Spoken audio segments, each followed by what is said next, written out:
Popping trees.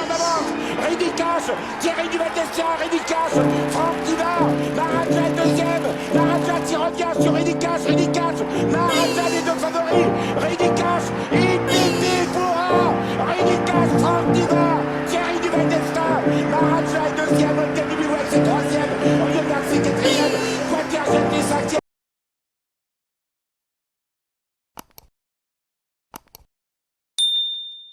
Et bonjour à tous les amis, très heureux de vous retrouver pour le Quintet d'Auteuil. On retrouve les sauteurs, 16 partants, que des 4 ans, des ongres et des femelles, encore un petit lot bien touffu. Le terrain annoncé est théoriquement minimum entre très souple à lourd, parce qu'ils annoncent des pluies pour demain, donc je pense que le terrain sera gras. C'est à peu près les mêmes protagonistes du Quintet du 9 septembre, mais vous rajoutez cette fois-ci les Nicole, donc je pense que le lot est un petit peu meilleur. On démarre les bases de jeu. Le gagnant, le 14, un cheval à Marcel Roland, on met Ludovic Philippe Pron qui est dessus. Hayet, il a fait bon deuxième pour ses débuts dans les quintets, courant très très bien, va dans tous les terrains, voilà, il a une classe de plat, il a 2 sur 2 sur le parcours, maintenant il a un bel avantage au poids sur gagneur. La seule petite contre-indication, c'est qu'il y a les Nicole sur la route. Si le cheval répète sa valeur du 9 septembre, je pense qu'il peut gagner son quintet. Deuxième base, le numéro 3, Bequarambo, Zuliani, François Nicole, un cheval qui a une classe de plat, donc en général dans la phase finale ça fait toujours du bien, ou souvent la différence. Il a 100% de réussite sur les haies, il n'est jamais sorti du couplet gagnant, il a fait ses armes sur Pau, en général quand on fait bien Pau, on fait bien Auteuil. Il fait bon deuxième dernièrement derrière Prince du Roum que j'ai gardé ici, avec un désavantage presque de 5 kilos. Maintenant, pour ses débuts dans les tiercés sur les haies, je pense qu'il a largement sa place dans les 3 demain.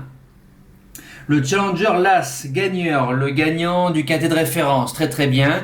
Il a pris ses 4 kilos, voilà, mais il a gagné quand même très très facilement. Il reste sur 3 victoires, il a pris donc de 59 à 63 de valeur. Maintenant, ce que j'ai dit, il y a les chevaux de François Nicole qui sont dans la course, il va dans tous les terrains. Théoriquement, pour moi, ça bouge pas du quintet. Le premier outsider, le 5, Prince du Roum, qui a gagné la course sur Clairefontaine, il a pris sa pénalité.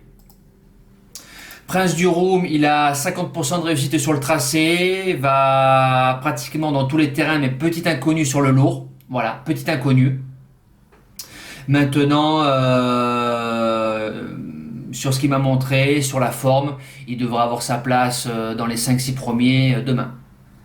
Deuxième outsider, le 15, Upsong, qui a déjà battu, si je dis pas de bêtises, un cheval à Yannick Foin et Jérémy Da Silva. Il a 2 sur 2 sur le tracé. Il a battu l'année dernière à pareille époque Prince du Roum sur un tracé similaire, 3600 mètres.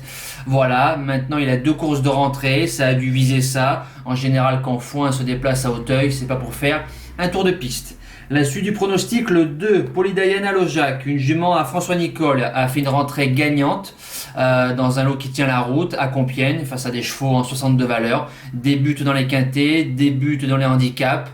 Faut voir sur le terrain qui va être sûrement de très souple à lourd, mais sur ce qu'elle nous a monté, elle peut servir de base, mais peut-être manquer d'expérience dans des lots touffus.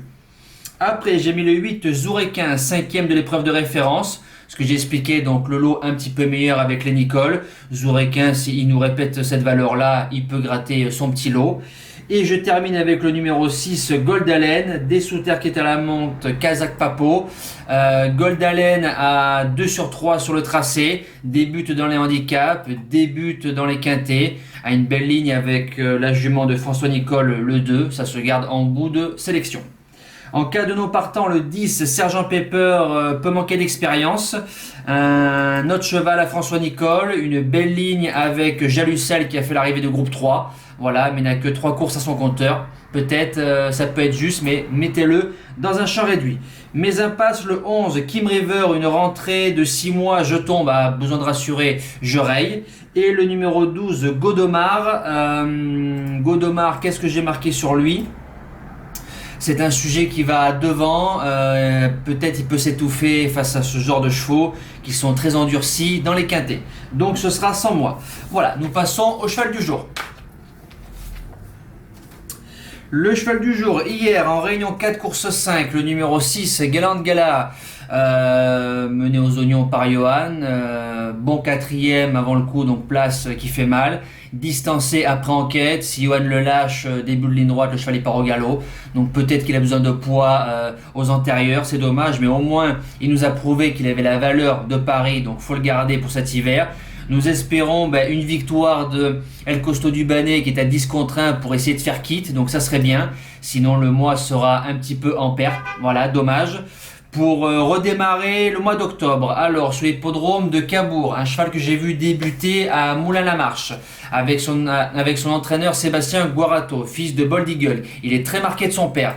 Il a battu un cheval comme Igor Viking qui a fait 3e à Rouen-Mocanchi, alors d'un très très bon lot, je pense meilleur que le lot de Cabourg. Il fait bon 3e de Evictum du Noyer, un excellent cheval à Duval d'Estaing qu'on va voir sur Vincennes, et un cheval à Jean-Pierre Dubois. Maintenant dans le lot il y a le cheval de Philippe Allaire, It's Rock'n'Roll, qui partira avec le dossard numéro 1, très tendu, c'est un ready cash. La dernière fois sur ce tracé là, avec le 5 il a fait une faute et il fait super deuxième. Avec le 1 il va être obligé de démarrer, donc ça peut être notre chance. Le candidat c'est le numéro 5, It's Eagle Cogley. 5 gagnants, 20 placés en réunion 4 course 7, un tracé de vitesse. Johan je pense, va vouloir couper, faire tête et corde et essayer d'enfermer le cheval de Philippe Allaire. Si c'est le cas, nous pouvons démarrer avec une victoire pour le mois d'octobre. Voilà, nous les amis, c'est fini. Je vous souhaite un excellent visionnage et je vous dis à demain. Ciao!